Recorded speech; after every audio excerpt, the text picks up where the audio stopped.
I'm going to share a story that I've likely shared from the pulpit before, but that usually doesn't stop me. I just keep them coming. I pretend like you've never heard it before, and I see some heads nodding back there. Yeah, that's PD for you. Thank you, Mary Beth.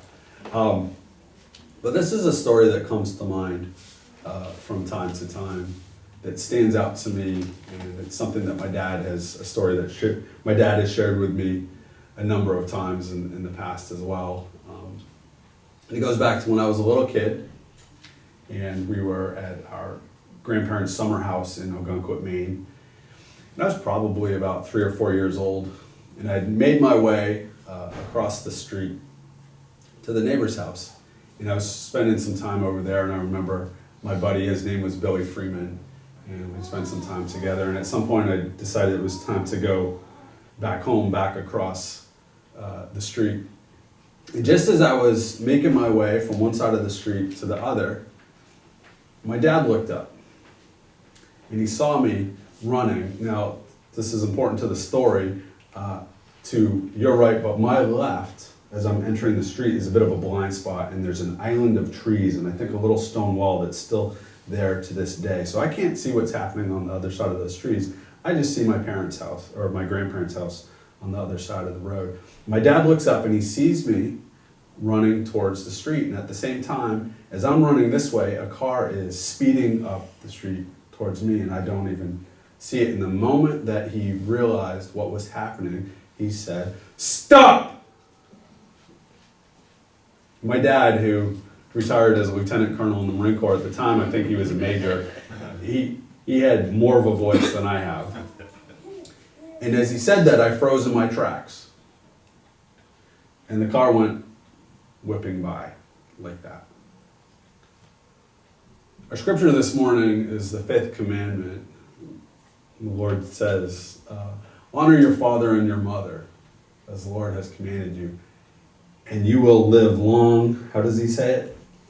That you may live long. And it continues, and that it may go well with you in the land that the Lord your God is giving you.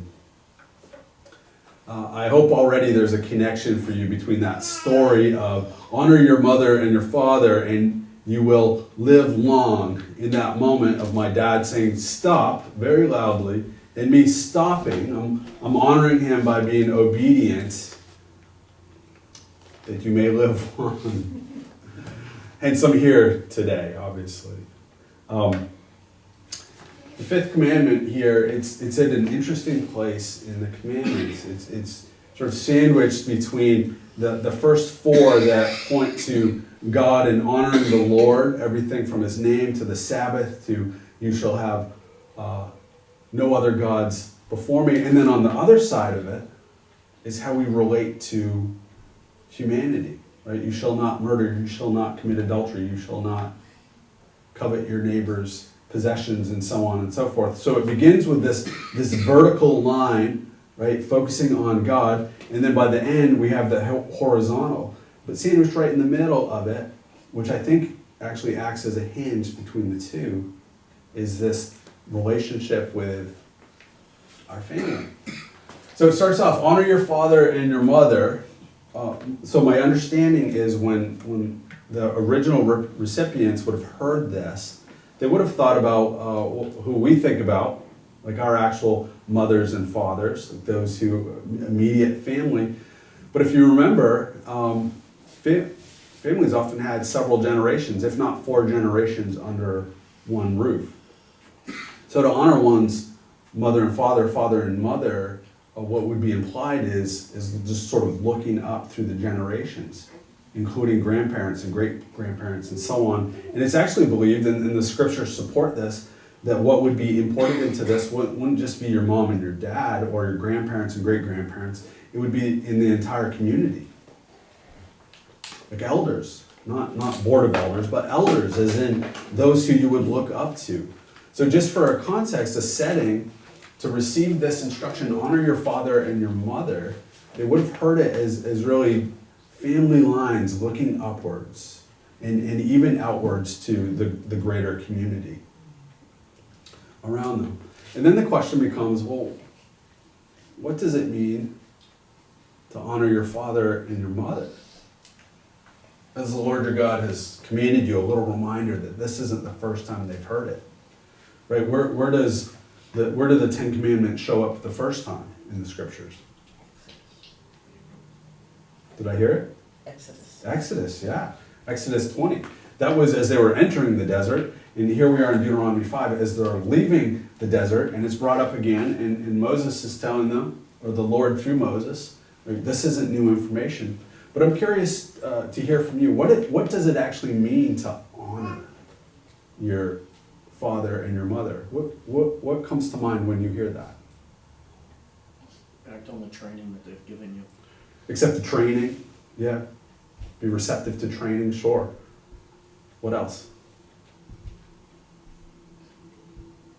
Trusting, not asking questions. Trusting, yeah. Not questioning.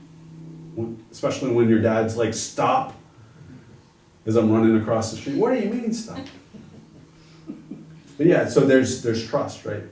A kind of blind faith in that sense. Yeah, so the word honor behind that is the same word that we get glory, to glorify. Like the mission statement of our church is to glorify God with our entire lives. Glory and honor are interchangeable in that sense. So honor means to show respect, means to be courteous. Here, this is one of my favorite resources that I throw around every once in a while, the Dictionary of Biblical Imagery. Great article on just the word honor. You open it up and it says, to honor someone or something is to acknowledge and show respect for the authority or worthiness of the object of one's honor. I'll read it again. To honor someone or something is to acknowledge and show respect for the authority or worthiness of the object of one's honor. So to honor somebody, to honor mother and father, is to acknowledge that there's a worthiness to them, that there's a certain authority in that person or in those people. And how do we do it in a practical sense? Well, there's the trust, there's the receiving. It can be as simple as being courteous. Part of it would be, taking care of elderly parents. They take care of us when we're young. We take care of them when they're older. You think about Jesus when he's telling the broad swath of disciples to cross the lake. He says, let's go to the other side. And one of them approaches him and says, well, first let me bury my father. What's a couple ways of interpreting that is, one, there might be a funeral like right around the corner. And that's what he needs to take care of. Another interpretation is that he's saying, well, my father's elderly, and I want to spend his final years with him, taking care of him until I bury him. Both are legitimate, but it's believed that he actually had this commandment in mind when he was saying, let me honor when he's saying, let me bury my father. He wants to honor his father in that. And there's also another way of looking at this, and this sort of broadens our horizons here, and I think it's probably implied or suggested in John's suggestion there, is that it's actually receiving teaching and carrying it on.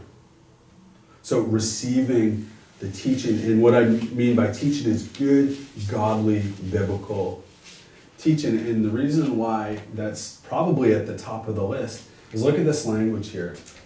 So that you may live long, that it may go well with you in the land that the Lord your God is giving you. So on the one hand, there's sort of that pragmatic part, like if your mom tells you to wear a seatbelt when you're driving around, there's practical implications of that. If you get into a car accident, that could save you. It might help you to live long in the land. That's part of it.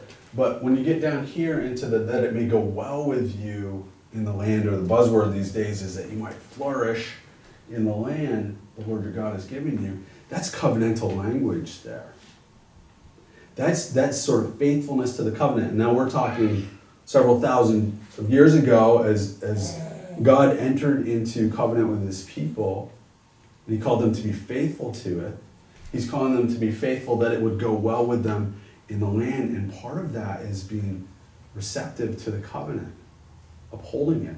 That's the language there. So honoring your father and your mother is also, it's being courteous, it's being obedient, it's being faithful, it's taking care of them. But part of that package is actually hearing their teachings and receiving them and continuing it on, that it may go well with them in the land. There's this sense of covenant faithfulness, but down through the generations. Do you see what he's doing there? So it's kind of like the book of Proverbs. You read some of those Proverbs, and it's just good practical teaching. If you don't spend all of your money today, you'll have some money to spend tomorrow. That can be hearing, well, is the Lord going to bless me tomorrow? Sure, but how is he going to do that? It could be he just shows his blessing upon you, but also just giving you wisdom that if you don't spend all your money today, you're going to have some money to spend tomorrow. So this commandment and the promises, I think, act in both ways. So we see God's favor, but there's also the practical implications, right? Just like not running across the street when there's a car coming up. There's blessing in that. So what does it mean to honor your father and your mother? We've got a working list here. It's everything from being courteous to taking care of them in their older age, to being receptive to teaching. And this is where we have to qualify it, because not all of us grew up in homes where you have confessing Christians. Not all of us grew up in homes where both parents were Christians. So if Dad tells me go be a good Muslim, that if I'm going to honor God, I'm going to go be a good Muslim. No, that's not what he's talking about. That's not the commandment. So there's some discernment there, but it's about being faithful to the teachings. Because what was implied way back then was that this was the covenant community, and that there's teaching that's to be passed down through the generations. And then we get to build a bridge from the time of Moses and the time of the Ten Commandments into the New Testament church, and this is where John found Ephesians chapter 6, right? And the Apostle Paul, using the same language, eventually, he says, "Children, obey your parents in the Lord, for this is right." This is part of the household code that you find in Ephesians. It's also in Colossians. And Paul is telling husbands and wives how to relate to one another. And then he gets down to children, and he tells them, "Children, obey your parents in the Lord, for this is right." And look at how he grounds it. And this is where we know that part of honoring your mother and father is obedience, because Paul tells us, right, "Children, obey your parents." And then he quotes it right out of Deuteronomy. He says, "Honor your father and your mother." And it's in quotations, showing that it's connected to the commandments. He says, "Which is the first commandment with a promise, so that it may go well with you and that you may enjoy long life on the earth." Notice, instead of saying long life or that it may go well with you in the land that the Lord has given you, that was Deuteronomy, because they were about to enter into the promised land. Here Paul's speaking to the Gentiles, and instead of referencing the promised land, he says that it may go well on earth, right? So we built a bridge. We see that this commandment is normative on this side of Christ. And where do we find an accent in a commandment like this? In other words, where do we feel the thrust? Like, how do we know that God cares about something like kids being honoring to their parents, or younger generations being faithful to older generations? Well, first of all, it's in the Ten Commandments. So that always speaks loudly. That gives me pause. I have to say, Lord, this is you in a summary fashion showing us your heart. And right there in the middle of it, you can even say the hinge commandment. He's saying, "Children, honor your mother and your father." So that's a starting place. There's a couple places in the New Testament, speaking of Paul, where he talks about sort of the depravity and the chaos of the world, and he gives these lists. You know, sometimes Paul goes off on a bit of a rant, and he gives you a list of like, this is what sin looks like, or this is what depravity looks like. In Romans chapter 1, as he's setting up the whole argument for Romans and the reason why we need the gospel, he talks about a sinful world. And he talks about the depravity of the world. And he says, speaking of sinful humanity, he writes, they have become filled with every kind of wickedness, evil, greed, and depravity. They are full of envy, murder, strife, deceit, and malice. They are gossips, slanderers, God-haters, insolent, arrogant, and boastful. They invent ways of doing evil. Look what makes the list. They disobey their parents. And he continues.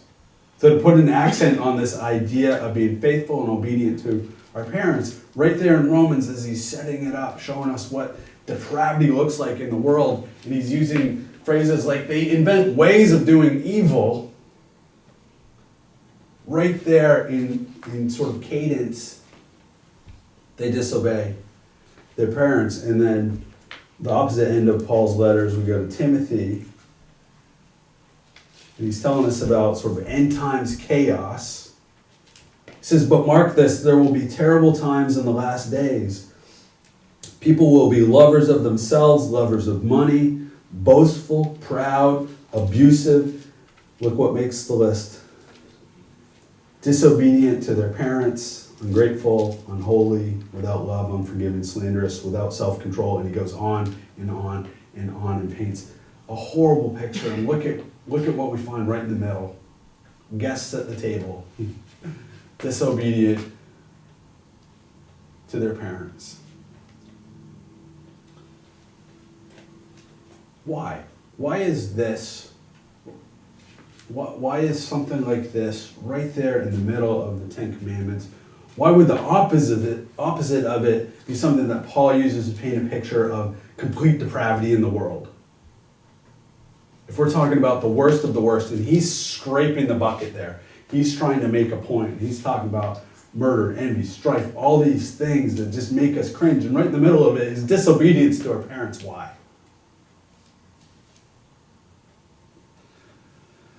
A couple things stand out. One,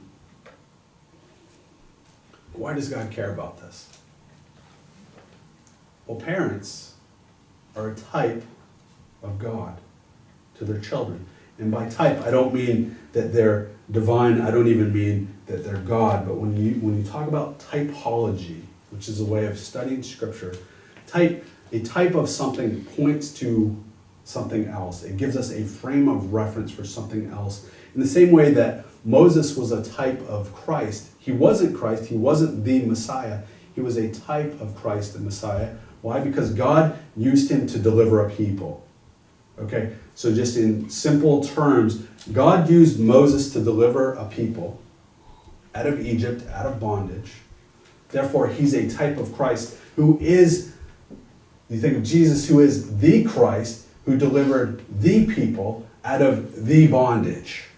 All capital letters, right? Not from slavery in Egypt, but bondage to sin. So Moses was a type of Christ in that he gave God's people a frame of reference for that. Well, parents are a type of God in the sense that they're really the first exposure that children have to the authority of God. So there's a frame of reference. And in no way am I saying that parents are God, but there's a typology that's happening there. So when you look at sort of the consequences that God had for children, not just little children, but like the model for those who struck their parents or were disobedient. I mean, it's harsh, but there's some theology behind it because we're learning something about God. That recognition of authority for parents is something that helps condition kids to recognize authority in God himself. So now I think we're starting to get a picture of why would we find this commandment right in the center of the commandments. Why would Paul double down on it and make, in no uncertain terms, sort of the norm, that it's normative in the New Testament. And then we see in Romans and Timothy just how ugly it is when there's a departure from it. So that's where we start. The second point, and I think this is where we start to land the plane and say, okay, well, how does this shape us as a community? Is when we see that the faithfulness here of honoring a father and a mother, they may live long and it will go well in the land, is showing something of continuity. So by all means, we should teach this to our children. We should teach it to ourselves. It doesn't matter how old we are. Being respectful to our elders, courteous, taking care of our elders, and so on. But this idea of continuity through a family structure is really eye-opening to me. That for a family, and we talk a lot about families and parents, and maybe you're an uncle or an aunt, or maybe you've got neighbors with kids next door. Like, this applies to all of us, that we teach, right? That we instruct. Discipleship happens here in this church. It's happening in our Sunday school classroom right now. Arguably the most important place of discipleship is in the home, right? And we often talk about it in terms of parents instructing this way. But what we don't talk a lot about is that it's received. So it's not just that it's taught, it's also that it's caught, right, by our kids. And that when that happens, something continues. Something actually continues.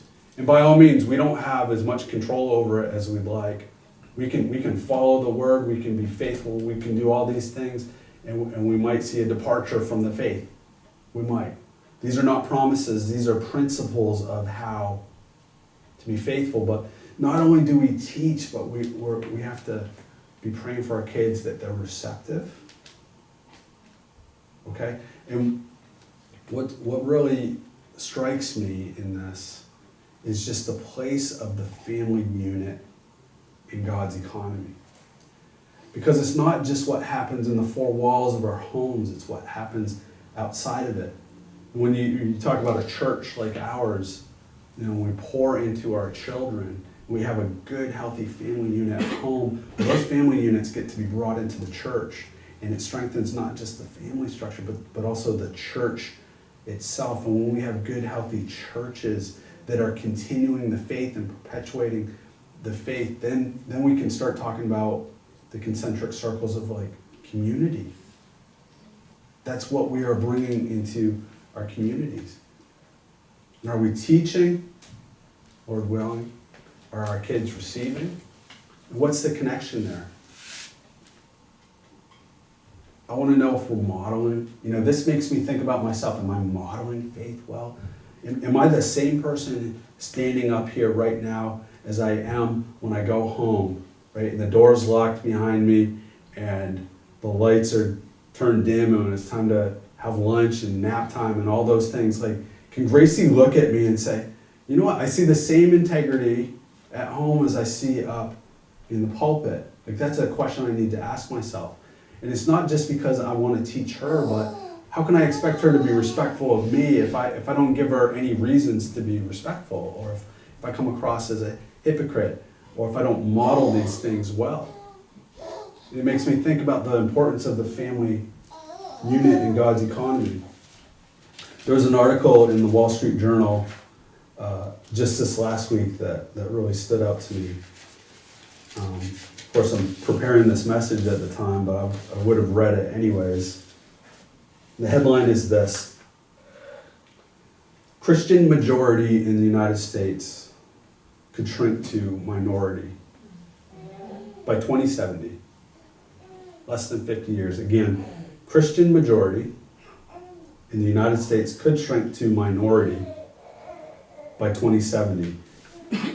And here's what they're referencing, Pew Research Center. So good, legitimate data. The subtitle says, new study from Pew Research Center finds nearly a third of people raised in the Christian faith, that's raised in it. We're not talking about new converts. We're not talking about outside evangelism. We're talking about in-the-house evangelism, continuing the faith. Nearly a third of people raised in the Christian faith currently leave before turning 30 years old, and another 7% after. If this trend continues, the Christian faith will be a minority in less than 50 years.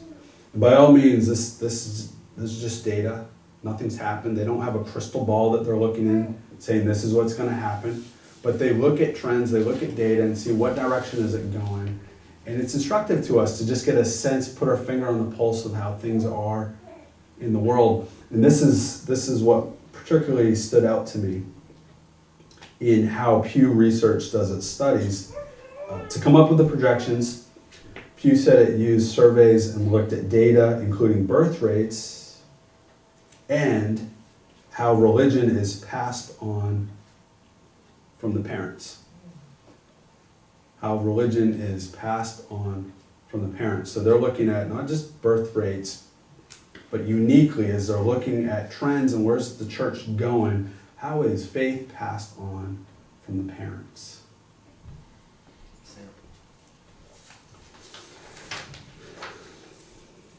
In order for it to be passed on, a couple things have to happen.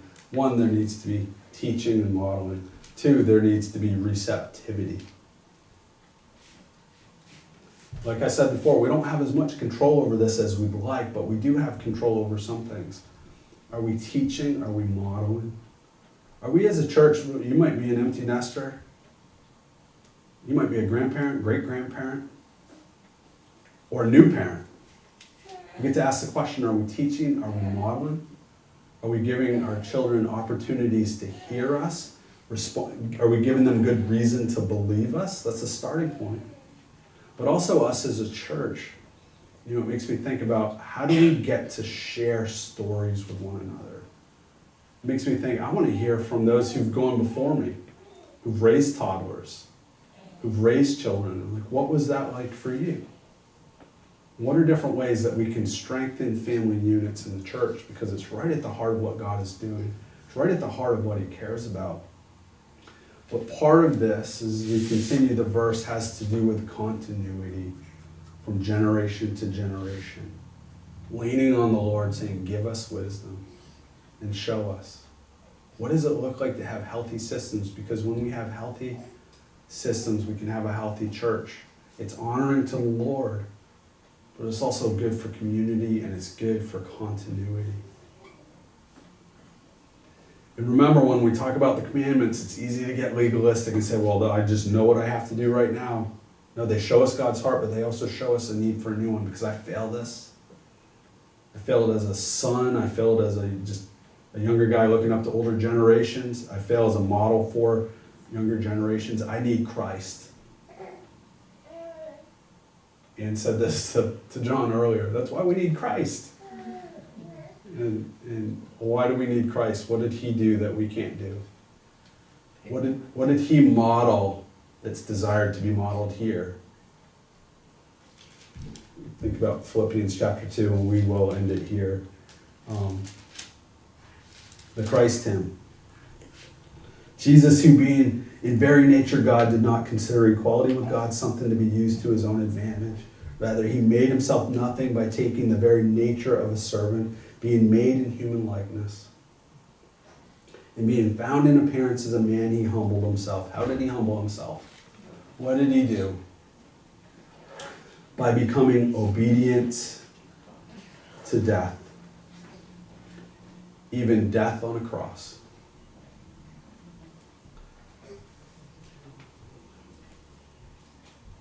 This leads us right to the gospel, because we fail, we're going to fail, we mess it up. God tells us, reach for the stars, honor me, glorify me in what you do. Okay. These are good principles to live by. Let's pray for our families. Let's model for our families. Let's give our children good reason to honor us, but also lay it down at the feet of Christ. Because we're never going to get it perfect. We have to rely on him. And the reason why we come to Christ is because he is the only one who did get it perfect. He was obedient even to the point of death on a cross. So with that, we elevate Christ. We ask the Lord to help us as we model to our families, as we look for good systems and bring those systems into the church.